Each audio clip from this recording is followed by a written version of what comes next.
حکیم لقمان رحمۃ اللہ علیہ فرماتے ہیں، اگرچہ مجھ میں کوڑے کھانے کی طاقت نہیں، تاہم میں یہ چاہتا ہوں کہ ہر اس مسئلے پر جو میں نے اپنی رائے سے بیان کیا ہو، ہر ایک کوڑا مارا جائے۔ خبردار کسی ایسے مسئلے میں سخن درازی نہ کرنے لگنا جس میں تمہارا کوئی امام اور رہبر نہ ہو۔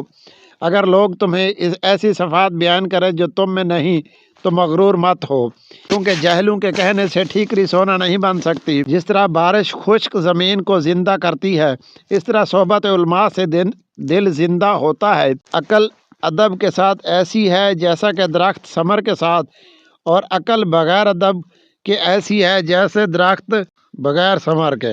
حکیم لقمان کے پاس عقل آئی تو انہوں نے پوچھا، تو کون ہے اور کہاں رہتی ہے؟ عقل نے کہا، میں عقل ہوں اور انسان کے سر میں رہتی ہوں۔ پھر شرم آئی تو حکیم لقمان نے اس سے پوچھا، تو کون ہے اور کہاں رہتی ہے؟ اس نے جواب دیا، میں شرم ہوں اور آنکھ میں رہتی ہوں۔ اسی طرح محبت آئی تو اس سے بھی حکیم لقمان نے پوچھا، تو کون ہے اور کہاں رہتی ہے؟ اس نے جواب دیا، میں محبت ہوں اور انسان کا دل میرے مسکن ہے۔ تقدیر آئی تو اس سے بھی پوچھا کہ تو کون ہے اور کہاں رہتی ہے؟ تقدیر کہنے لگی، میں تقدیر و انسان کے سر میں رہتی ہوں۔ حکیم لقمان نے کہا، وہ تو عقل کا نشیمن ہے۔ عقل بولی، جب تقدیر آتی ہے تو میں رخصت ہو جاتی ہوں۔ اب عشق آیا، اسی دریافت کیا، تو کون ہے اور کہاں رہتا ہے؟ جواب ملا، میں عشق ہوں اور انسان کی آنکھ میں رہتا ہوں۔ حکیم لقمان نے کہا، وہاں تو شرم رہتی ہے۔ اس نے جواب، جب عشق آتا ہے تو شرم چلی جاتی ہے۔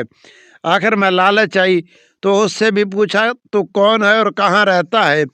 جواب دیا، میں لالچ ہوں اور انسان کے دل میں رہتا ہوں۔ حکیم لقمان نے کہا، اس جگہ تو محبت رہتی ہے۔ تو لالچ نے جواب دیا، جب میں آتا ہوں تو محبت چلی جاتی ہے۔ جو بات دشمن سے پوشیدہ رکھنا چاہتی ہو، وہ بات دوست سے بھی پوشیدہ رکھو، ہو سکتا ہے کبھی وہ تمہارا دشمن ہو جائے۔ جس نعمت میں شکر ہے اس کو زوال نہیں، اور جس نعمت میں کفر ہے اس کو بقا نہیں۔ نفس کی درستگی میں مصروف رہو، اسے صفات بد کی بجائے صفات نیک پیدا ہوں گی۔